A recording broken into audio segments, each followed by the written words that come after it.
Maria wiped down the last row of chairs in the concert hall, her cloth moving in slow, practiced circles.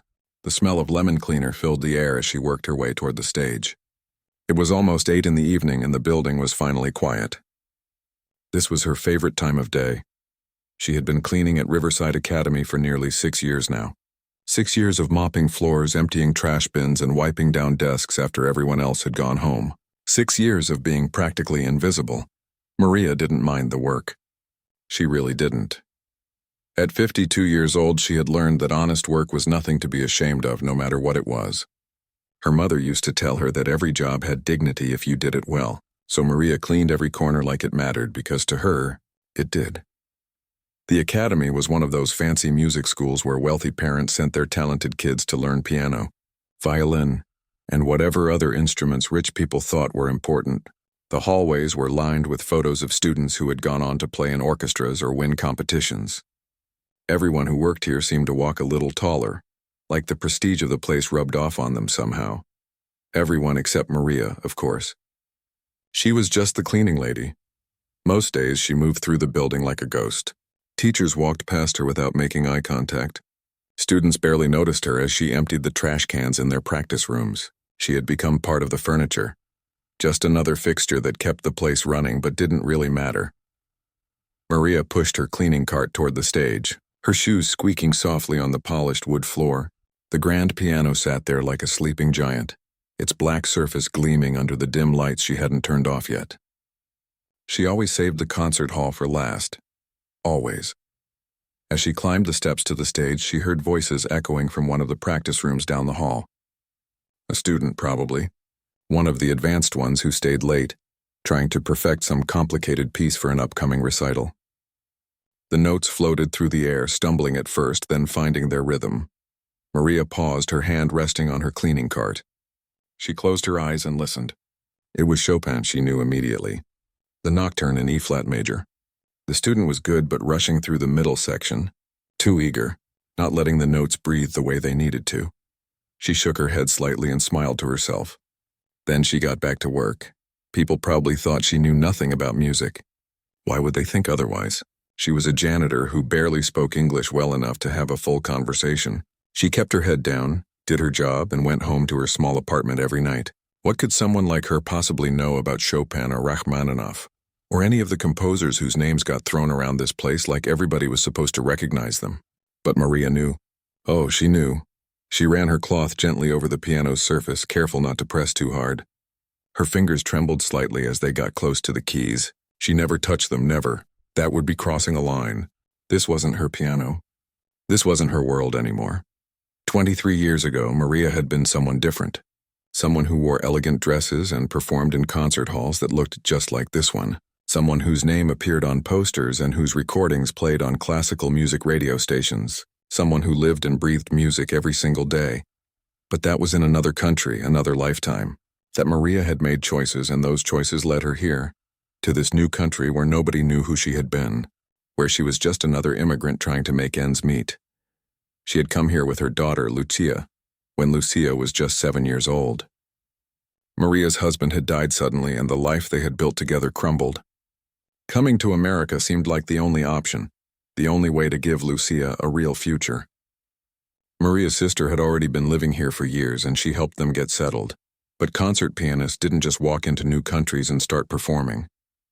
There were work visas to figure out, credentials to transfer, connections to make. And Maria needed money immediately. Bills didn't wait for her to rebuild her career. Lucia needed food, clothes, a place to sleep. So Maria took the first job she could find, cleaning offices at night. Then she added a second job, working in a restaurant kitchen during the day. She sent Lucia to school and made sure her daughter had everything she needed. The piano, her piano, the beautiful instrument she had brought with her from home, sat silent in their tiny apartment. There was no time to practice, no energy left at the end of the day. Years passed. Lucia grew up, went to college, became a nurse. She was doing well now, living 2 states away with a good job and a life of her own. Maria was proud beyond words. Every sacrifice had been worth it. But somewhere along the way, Maria had stopped thinking of herself as a pianist. That person felt like a character from a book she had read long ago. Real, but distant. Untouchable. The job at Riverside Academy had come 5 years after she arrived in America. By then, she had learned enough English to get by, though her accent was still thick and she struggled with complicated words. The pay was better than her other jobs, and she only needed this one to get by. Lucia was grown. Life was simpler now. Working at a music school felt like both a blessing and a curse. Every day she heard music pouring from the practice rooms. Sometimes it was beautiful. Sometimes it made her want to cover her ears. These students had so much opportunity, so many resources, but half of them didn't seem to appreciate it. They complained about their lessons, groaned about having to practice, treated their instruments like burdens instead of gifts. Maria never said anything, of course. It wasn't her place. She just cleaned and listened and remembered what it felt like when music was her whole world. She finished dusting the piano and stepped back, looking at it. Her fingers flexed at her sides, muscle memory flickering to life. She could still feel it even after all these years. The weight of the keys, the way her hands knew exactly where to go, the rush of emotion that poured through her when she played. But she never did. Not here, not anywhere. That part of her life was over. Maria glanced at the clock on the wall. Almost 8:30. She needed to finish up and catch her bus home. She gathered her supplies, took one last look at the piano, and headed for the door. Tomorrow would be another day of cleaning, another day of being invisible. And that was okay. It had to be. As she pushed her cart down the empty hallway, she hummed softly to herself. The Chopin Nocturne, the one the student had been practicing earlier. But she hummed it the way it was meant to be played, with patience and feeling, letting each note settle before moving to the next. The building was quiet except for her humming and the soft squeak of her cartwheels. Just another evening at Riverside Academy. Just Maria, the janitor, doing her job. Nobody knew who she really was. And maybe that was better. Maybe some stories were meant to stay buried, locked away like old photographs in a dusty album. At least that's what Maria told herself as she turned off the lights and headed home. The journey had been painful, but she'd learned something important. Sometimes life takes everything from you so it can give you something even better. Sometimes a forced moment becomes the push you needed all along.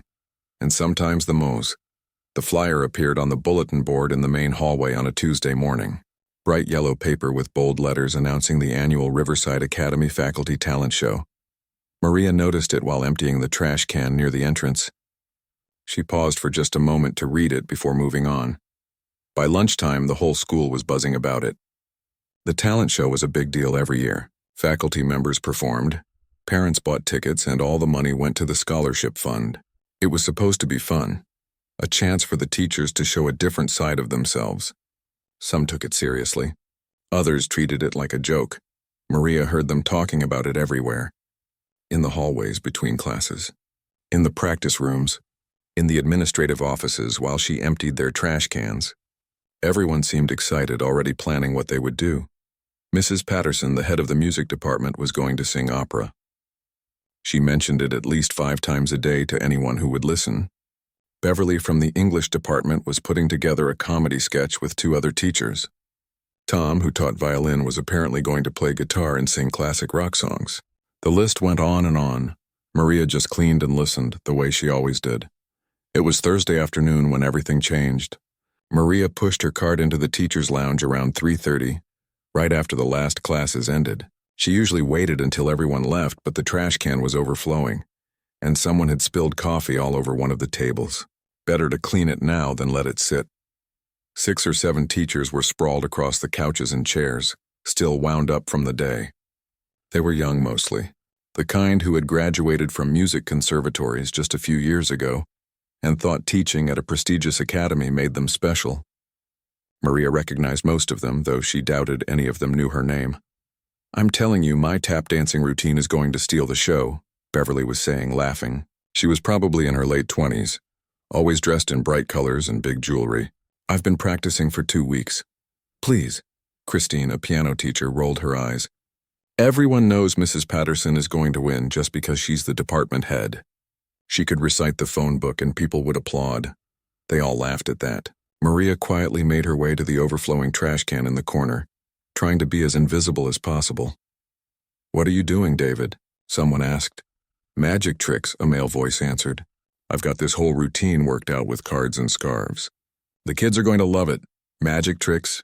Christine snorted. What are you performing at a 6-year-old's birthday party? More laughter. Maria pulled the full trash bag out and replaced it with a new one, moving efficiently. Just a few more minutes and she could leave them alone. You know what would be really entertaining? Beverly said suddenly, her voice taking on a mischievous tone. If we got some of the staff to perform. You know, people who don't usually do this kind of thing. Like who? Christine asked. I don't know, like...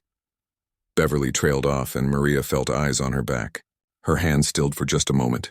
Like her, Maria didn't turn around. She moved to the coffee spill on the table, pulling out her cleaning spray and cloth. Who, Maria? Christine said, and Maria could hear the smile in her voice. Oh my God, that would be hilarious. What would she even do? Another teacher chimed in. Maria didn't know his name. He taught something, probably violin or cello. I don't know, maybe she could demonstrate her cleaning technique, Beverly said. And the room erupted in laughter. Advanced trash removal. Proper mopping form. Maria's face grew hot. She focused on the coffee stain, scrubbing harder than necessary. Oh, come on, that's mean, David said, though he was laughing too. I'm just joking, Beverly said, not sounding sorry at all. But seriously, it would be fun to have everyone participate. Make it more inclusive, you know? Inclusive, Christine repeated, drawing the word out mockingly. Right. I'm sure she's dying to get up on stage in front of 300 people. Maria finished with the table and moved toward the counter where someone had left a stack of dirty cups. She could feel their eyes following her, could hear the barely suppressed giggles. Maybe she could sing, the unnamed male teacher suggested. Do they have music in... Where's she from anyway? I have no idea, Beverly said. Somewhere in South America, I think. Or maybe Eastern Europe. I can never tell with the accent. That's a pretty big difference, Bev, David pointed out. Well, I've never actually had a conversation with her, Beverly shot back defensively. She's always just... around. Cleaning stuff. Mrs. Patterson walked into the lounge at that moment carrying a stack of sheet music. She was in her mid-50s, tall and imposing with silver hair pulled back in a tight bun. Everyone straightened up a little when she entered. That's what authority did to people. What's all this laughing about? She asked, setting her papers down on the table Maria had just cleaned. We were just talking about the talent show, Christine explained, and how we should encourage more people to participate. Oh? Mrs. Patterson's eyebrows rose. That's actually not a bad idea. The more participants, the more tickets we sell. We were thinking Maria should do something, Beverly said, gesturing toward where Maria stood at the counter. You know, to make it really inclusive. Maria's hands froze on the cup she was holding.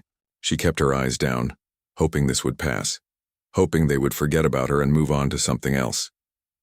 Mrs. Patterson looked at Maria for what felt like the first time ever. Really looked at her. Maria could feel the assessment happening, could almost hear the thoughts running through the department head's mind. The cleaning lady, on stage, had our talent show. What an interesting idea, Mrs. Patterson said slowly, and Maria's stomach dropped. What would you do, Maria? Do you have any talents you'd like to share? The room had gone quiet. Everyone was watching now, waiting. Maria finally looked up, meeting Mrs. Patterson's eyes briefly before looking away again. No, thank you, she said softly, her accent thick. I just clean. That is my job. Oh, come on, Beverly pressed. Everyone has something they can do. Can you dance, sing? Maybe she plays an instrument, Christine said, and there was something sharp in her tone. Something that made it clear she thought that was impossible. Actually, Mrs. Patterson said, and Maria could hear the smile forming in her voice. Maybe Maria plays piano. Wouldn't that be something? Our cleaning lady sitting at our beautiful Steinway. The room erupted in laughter. Not mean exactly, but not kind either. The kind of laughter that made it clear they thought the idea was absurd. Ridiculous. Like suggesting a dog might recite Shakespeare. Maria felt something crack inside her chest. Something small but sharp. She had dealt with being invisible for years. She had accepted her place. Made peace with the fact that her old life was gone. But this was different. This wasn't being ignored. This was being mocked. Made into entertainment. I don't think... David started to say, but Beverly cut him off. No, seriously, Maria should perform. Beverly insisted. It would be fun. Everyone would love it. I don't play piano, Maria said quietly, her hands gripping the edge of the counter. It wasn't exactly a lie. She didn't play anymore. That was different than couldn't or had never. That's okay, Mrs. Patterson said, waving her hand dismissively. It's all in good fun. Nobody expects anyone to be perfect. It's about participation, about community. About making people uncomfortable, Maria thought. About putting on a show for everyone else. Really, I cannot, Maria tried again. I am very busy with work. The show isn't until next Friday, Christine pointed out. You're not too busy for one 3-minute performance, are you? Come on, don't be shy, don't be shy. As if that was the problem. As if Maria was just some timid little woman who needed encouragement to break out of her shell. I really think Maria should decide for herself, David said, and Maria felt a flash of gratitude toward him. If she doesn't want to do it, we shouldn't pressure her. Nobody's pressuring anyone, Beverly said, though that's exactly what they were doing. We're just being encouraging. Right, Maria? We're not being mean, are we? What could Maria say to that? If she said yes, they were being mean, she would look sensitive, unable to take a joke. If she said no, they would keep pushing. There was no right answer. I will think about it, Maria finally said, just wanting this conversation to end, wanting them to stop looking at her, stop talking about her like she was some kind of curiosity. Perfect. Mrs. Patterson clapped her hands together. That's the spirit. Let me know by Monday and we'll get you on the program. Maria nodded, grabbed her cart, and left the teacher's lounge as quickly as she could without actually running. Behind her, she could hear them already moving on to other topics, their laughter following her down the hallway. Her hands shook as she pushed the cart toward the storage closet. She felt humiliated, angry, but mostly she felt something she hadn't felt in a very long time. She felt seen, and not in a good way.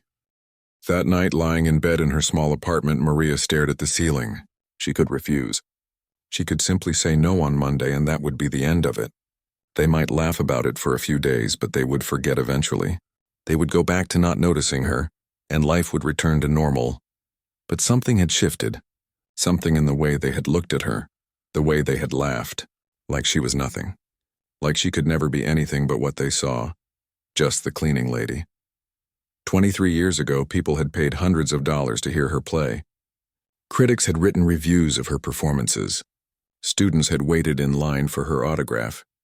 And now a group of mediocre music teachers thought she was a joke. Maria rolled onto her side, pulling the blanket up to her chin. Maybe it was time to remind herself who she used to be. Maybe it was time to stop being invisible. Or maybe, just maybe, it was time to show them exactly what they had been overlooking all these years.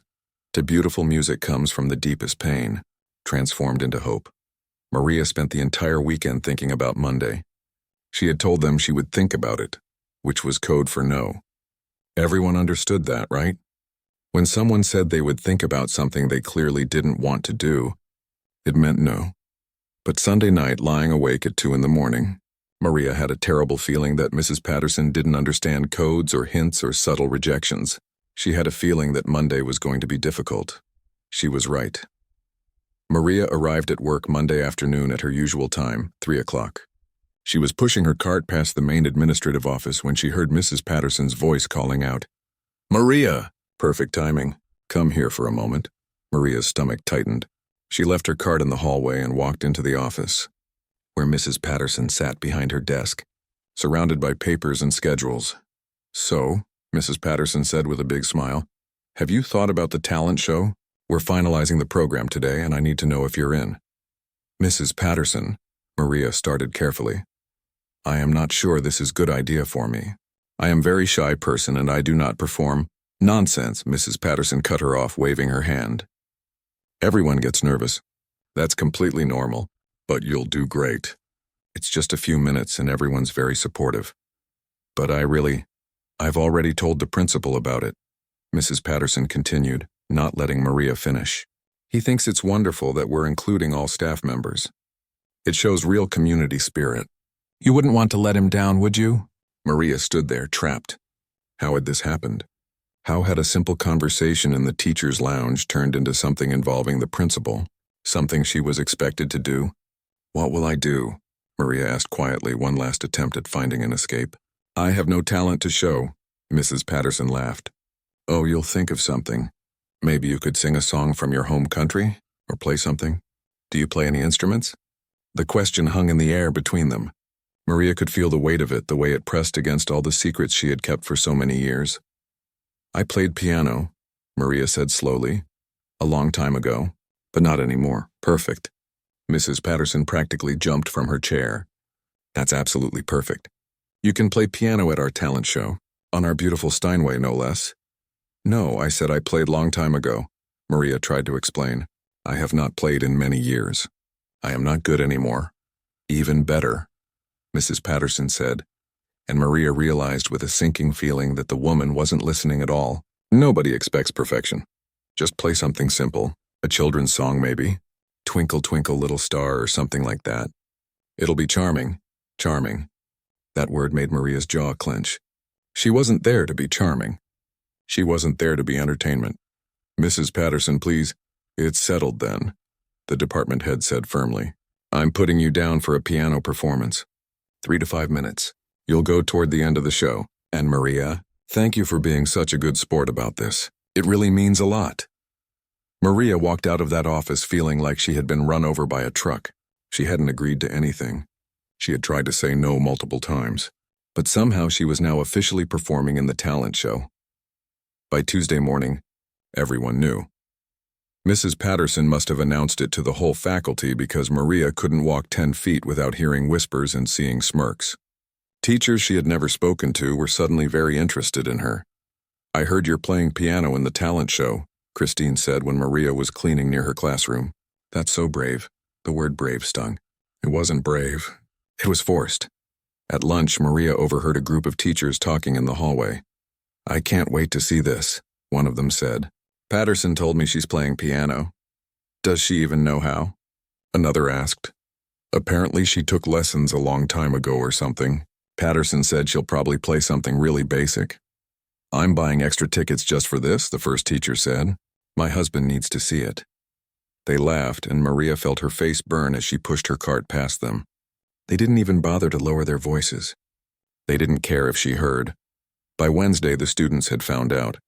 Maria heard them talking about it between classes. Did you hear? The cleaning lady is performing at the talent show. No way. Really? Yeah, my mom's a teacher here and she told me. Apparently she's playing piano. That's kind of sad. Yeah, I feel bad for her. That made it worse somehow. The pity, Maria didn't want their pity. She didn't want any of this. David, the teacher who had tried to defend her in the lounge, found her in the concert hall on Wednesday afternoon. Maria, he said quietly, looking uncomfortable. I just wanted to say I'm sorry about all this. I don't think it's right the way they're treating you. If you don't want to do it, you shouldn't have to. Maria appreciated the sentiment, but what was she supposed to do now? Back out and look like she couldn't handle it? Give them more reason to laugh? Thank you, she said simply. Is okay, but it wasn't okay. Nothing about this was okay. Thursday afternoon, Maria was cleaning near the teacher's lounge again when she heard Beverly's voice drift through the open door. I've got $20 that says she doesn't even show up. I'll take that bet, Christine replied. 20 says she shows up but can't actually play anything. What if she can actually play a little bit? Another voice asked. Then we all have to sit through Mary Had a Little Lamb played at the speed of a dying turtle, Beverly said. And they all laughed. Maria's hands shook as she gripped her cleaning cart. She should walk away. She should pretend she hadn't heard. But her feet stayed planted to the floor, listening to them make a game out of her humiliation. You know what's really happening here, right? Beverly continued. Patterson did this because she thinks it makes her look good. Like she's so inclusive and progressive, but really she's just putting Maria in an impossible situation. Totally, Christine agreed. It's actually kind of cruel when you think about it. But also hilarious, another teacher added. And they laughed again. They knew it was cruel and they didn't care. In fact, they thought it was funny. That night, Maria sat alone in her apartment staring at the piano in the corner. It was covered with a cloth dusty from years of neglect. She hadn't touched it since Lucia moved out 5 years ago. Hadn't even looked at it, really. It was just furniture now, something that took up space. She stood up slowly and walked over to it. Her hand trembled as she pulled the cloth away, revealing the dark wood beneath. It needed tuning badly. The keys were probably sticky. But it was still there, still hers. Maria sat down on the bench. The seat was lower than she remembered, or maybe she had just gotten used to sitting on chairs instead of piano benches. Her hands hovered over the keys, not quite touching them. Could she even still do this? 23 years was a long time. Her fingers weren't as nimble as they used to be. Her memory might have faded. What if she sat down at that Steinway on Friday night and couldn't remember how to play? What if her hands refused to cooperate? What if all that training, all those years of practice had simply disappeared? She pressed down on middle C. The note rang out, slightly flat but still clear. Then D, then E. Her right hand began moving in a scale, slowly at first, then faster. C major, then G major, then D major, her hands remembered. After all these years, after all the cleaning and scrubbing and hard work, her hands still remembered. Maria sat at that piano until 2 in the morning, not playing anything complicated, just scales and simple exercises, reminding her fingers where to go, reminding herself who she used to be. Friday morning, the day of the talent show, Maria woke up with a strange calm. She had made a decision during the night, somewhere between the hours of practice and the moment she finally fell asleep. If they wanted a show, she would give them a show. But not the one they were expecting. At work, teachers asked if she was nervous. Students looked at her with pity. Mrs. Patterson reminded her 3 times that she was going on near the end of the program, right before the finale. Just play something simple, Mrs. Patterson said again. Don't try anything too complicated. We don't want any accidents. Maria just nodded. Simple. They wanted simple. The talent show was scheduled for 7 o'clock in the auditorium. Maria finished her cleaning by 5, went home, and stood in front of her closet. She had nothing fancy to wear, just her usual clothes. Work pants and simple shirts. She picked the nicest shirt she owned, dark blue and plain, and put it on with her black pants. When she looked in the mirror, she still looked like a cleaning lady, and maybe that was fitting. Maybe that was exactly who she needed to be tonight. She arrived at the school at 6:30. The auditorium was already filling up with parents, students, and staff.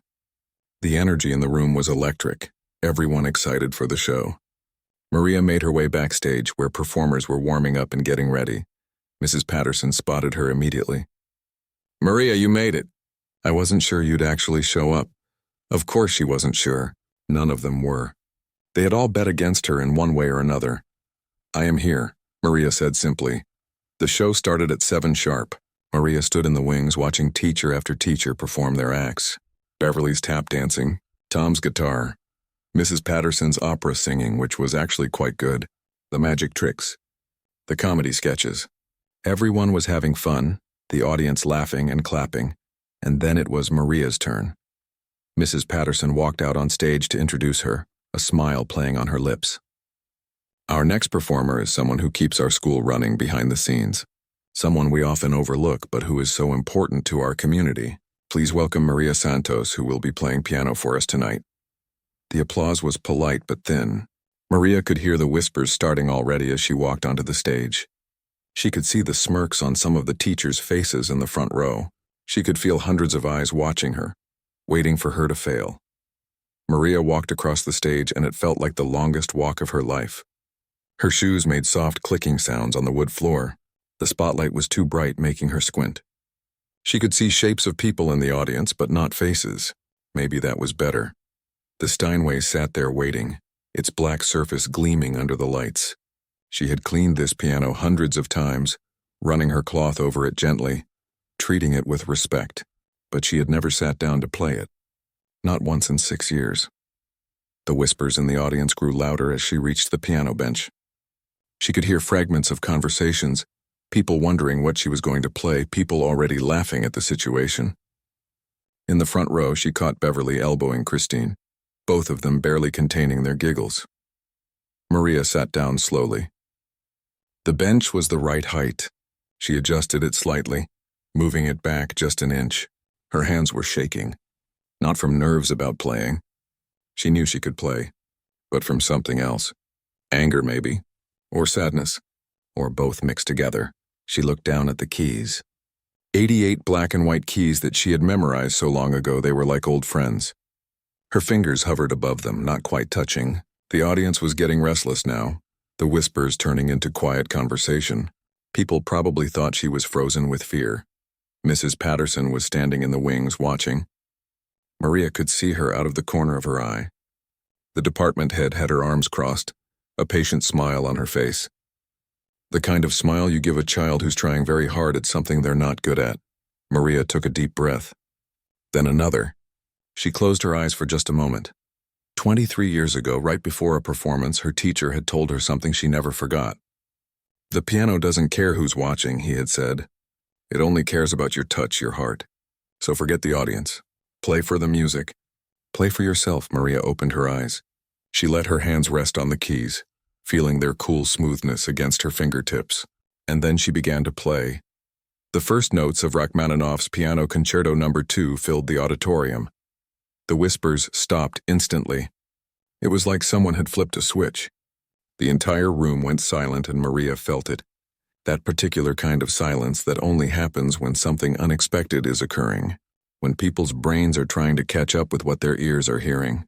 Her fingers moved across the keys with a speed and precision that shocked even her.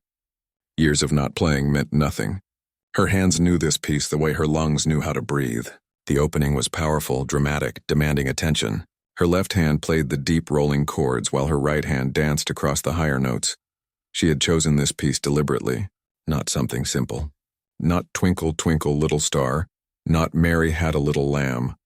This was one of the most challenging and beautiful pieces in the classical piano repertoire.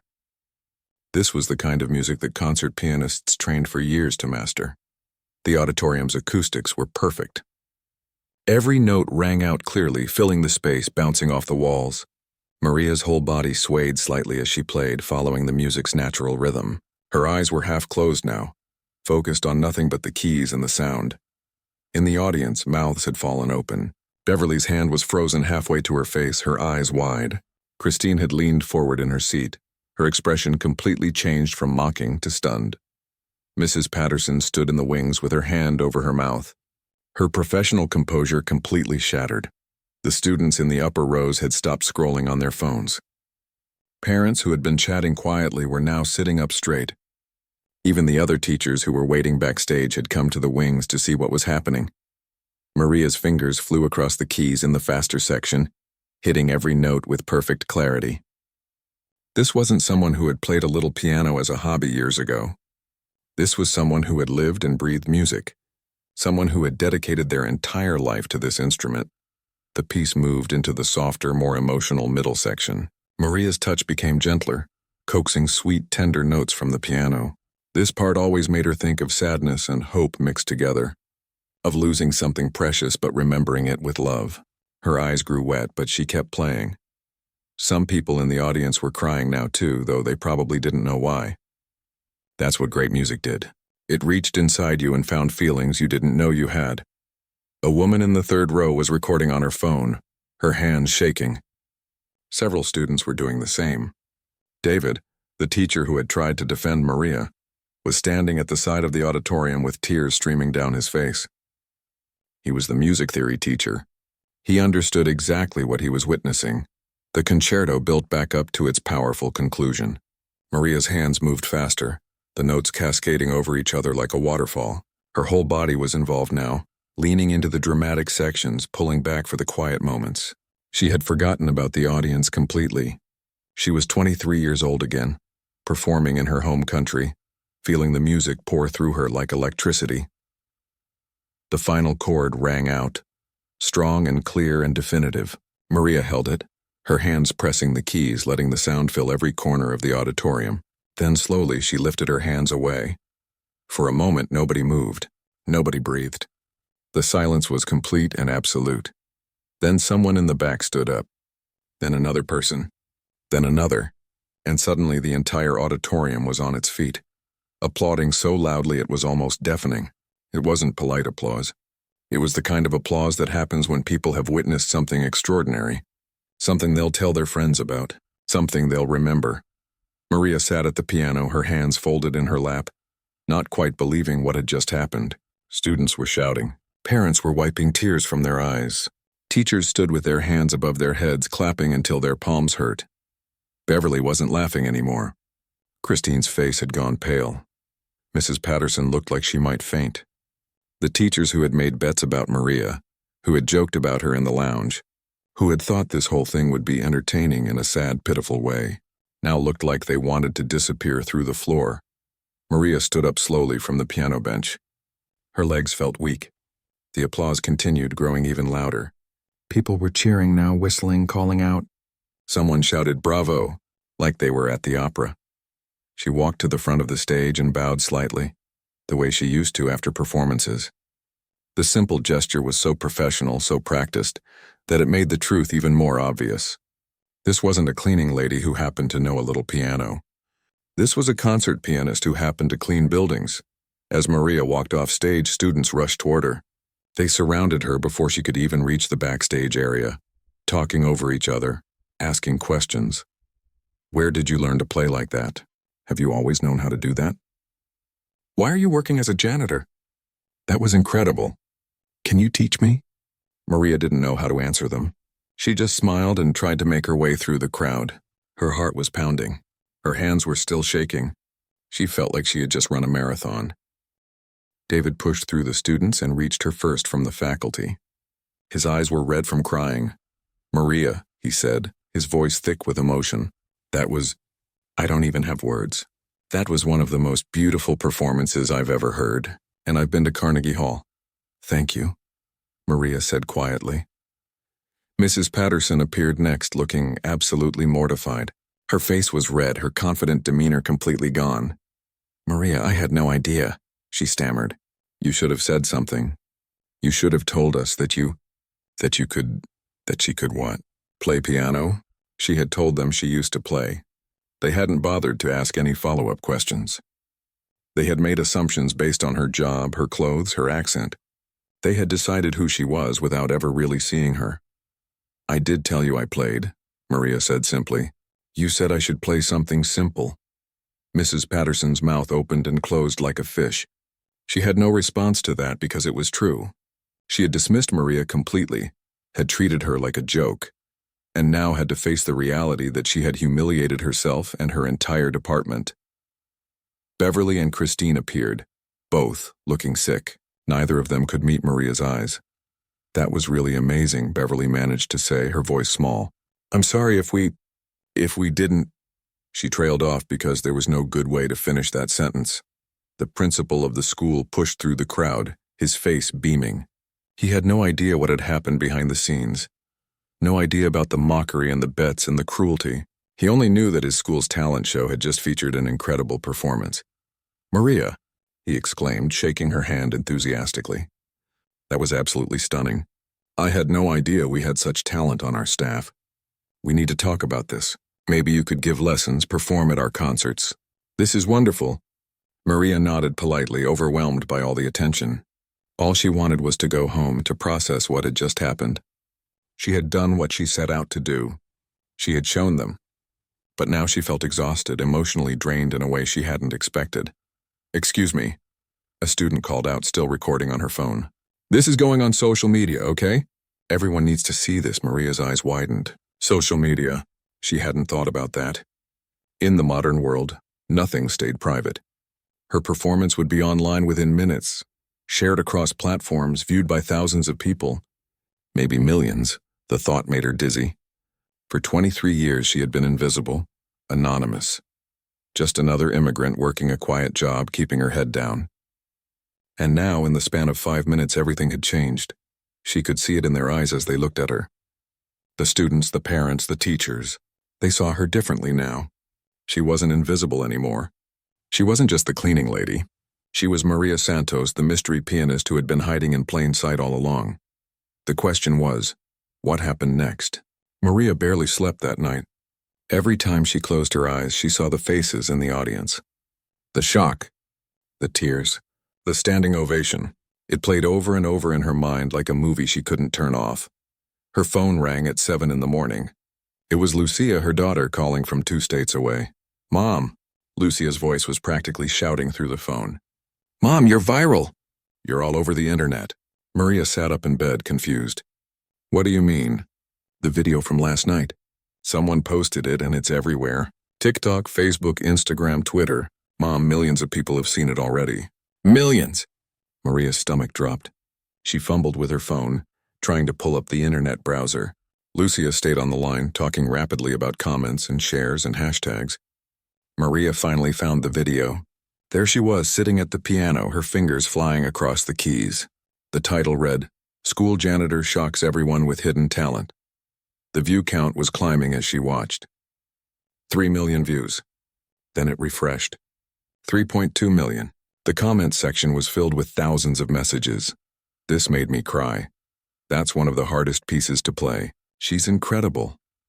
I can't believe she was hiding this talent all along. This is what happens when you underestimate people. Anyone know her story? I need to know more about her. Maria set the phone down, her hands trembling. This wasn't supposed to happen. She had just wanted to show those teachers that she wasn't who they thought she was. She hadn't wanted the whole world to see. Mom? Lucia's voice came through the phone. Are you okay? I don't know, Maria answered honestly. She arrived at work that afternoon with a knot in her stomach. The moment she walked through the doors, everything was different. Students stopped her in the hallway asking for photos. Parents who were dropping off kids recognized her from the video and wanted to shake her hand.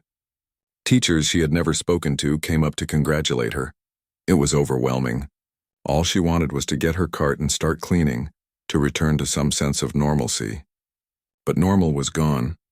The principal called her into his office before she could even reach the storage closet. Maria, sit down, please, he said, gesturing to a chair. His desk was covered with papers and she could see her name on several of them. We need to talk about your future here at Riverside Academy.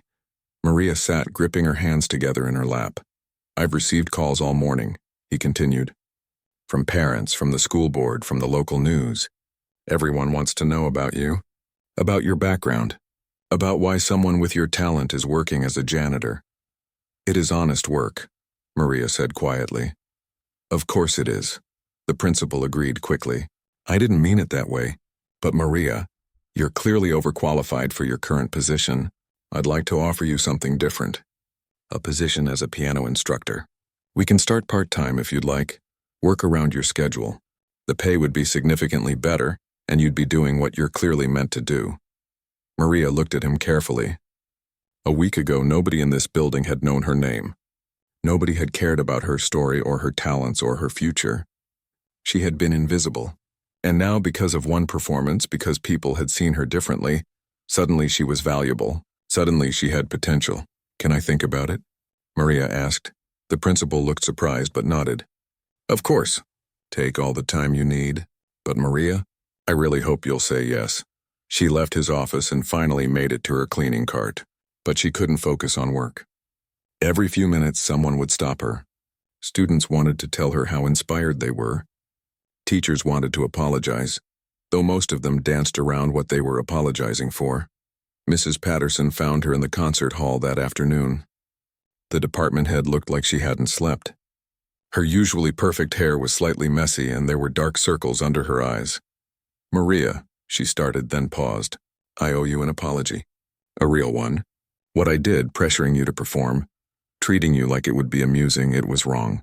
It was cruel. I made assumptions about you based on your job and your appearance, and I'm ashamed of myself. Maria stopped cleaning and turned to face her. Mrs. Patterson looked genuinely remorseful. Not just embarrassed about being caught, but actually sorry. I've been teaching music for 30 years, Mrs. Patterson continued, and I forgot the most basic lesson, that you can't judge a person's worth or talent by where they come from or what they do for a living. You taught me that lesson in 5 minutes, and I deserve to learn it the hard way. Thank you, Maria said simply. For what it's worth, Mrs. Patterson added, that was one of the finest performances of Rachmaninoff I've ever heard, and I've heard it performed by some of the best pianists in the world. After Mrs. Patterson left, David came by. Unlike the others, he didn't look sorry. He looked excited. Maria, I have to know, he said. Where did you train?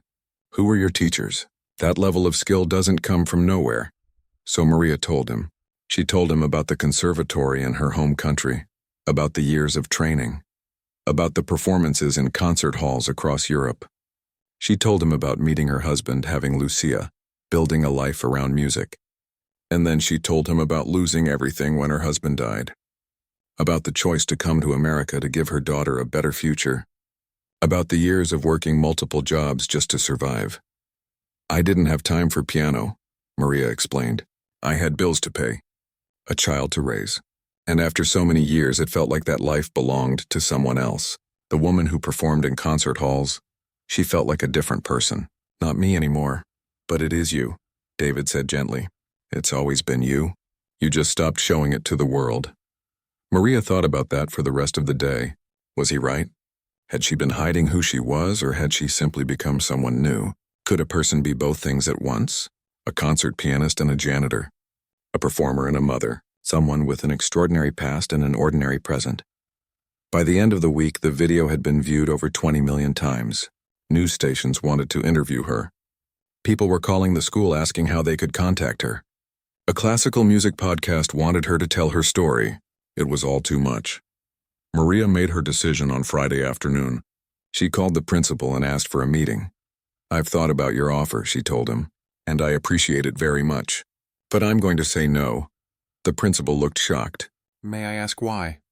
Because I like my job, Maria said simply. I like the quiet. I like working with my hands. I like having time to think while I clean. For many years, my life was very loud, always performing, always under pressure. This job gave me peace. I don't want to give that up. I understand, the principal said slowly. But what about your gift? Your talent? My gift is still mine, Maria answered. It didn't disappear because I wasn't performing. It was always there. And now people know about it. But that doesn't mean I have to change my whole life. The principal nodded. You're a wise woman, Maria. But Maria did make one change. She agreed to give a free concert at the school once a month, just 1 hour after her cleaning shift ended. Any student who wanted to come could listen. She wouldn't teach formal lessons or take on students, but she would share her music in her own way, on her own terms. The first concert happened 3 weeks later. The concert hall was packed. Students sat on the floor because there weren't enough seats. Some of them brought their parents. A few teachers came, including David and Mrs. Patterson. Even Beverly and Christine showed up, sitting quietly in the back row. Maria played for an hour. Not just Rachmaninoff this time, but Chopin and Mozart and Beethoven, pieces she had loved her whole life. And she played for the right reasons. Not to prove anything or to shock anyone. Just because the music was beautiful and deserved to be heard. When she finished, there was applause, but she didn't stay for it. She simply stood up, bowed once, and walked off stage. She had work to finish. The hallway still needed to be mopped. Things settled down after a while. The video stopped being shared quite as much. The interview requests slowed down. People at school got used to the new normal where Maria was both the janitor and the mysterious concert pianist. Students would pass her in the hallway and say hello, really seeing her now. Teachers treated her with respect. Beverly and Christine never did quite apologize directly, but they stopped being cruel. They nodded at Maria when they saw her. Once Christine held the door open for her when her hands were full. It wasn't friendship, but it was something. An acknowledgement that they had been wrong. 6 months later, Maria was cleaning the concert hall after one of her monthly performances. A young student named Amy had stayed behind, waiting until everyone else left. Ms. Maria? The girl said shyly. Can I ask you something? Of course, Maria said, pausing in her work. How did you keep playing for so long tonight? Weren't your hands tired? Maria smiled. You build up strength over many years. But that's not really what makes you able to play for a long time. You have to love it. When you love something, you don't get tired of it the same way. Do you love cleaning too? Amy asked, then looked embarrassed. Sorry, that was rude. No, it's a good question, Maria said. I like cleaning. I don't love it the way I love piano, but I respect it. It's honest work that helps people, and it gives me time to think and be peaceful. Different things can be valuable in different ways. Amy thought about that. My parents want me to be a doctor, but I want to be a musician. Then be a musician, Maria said.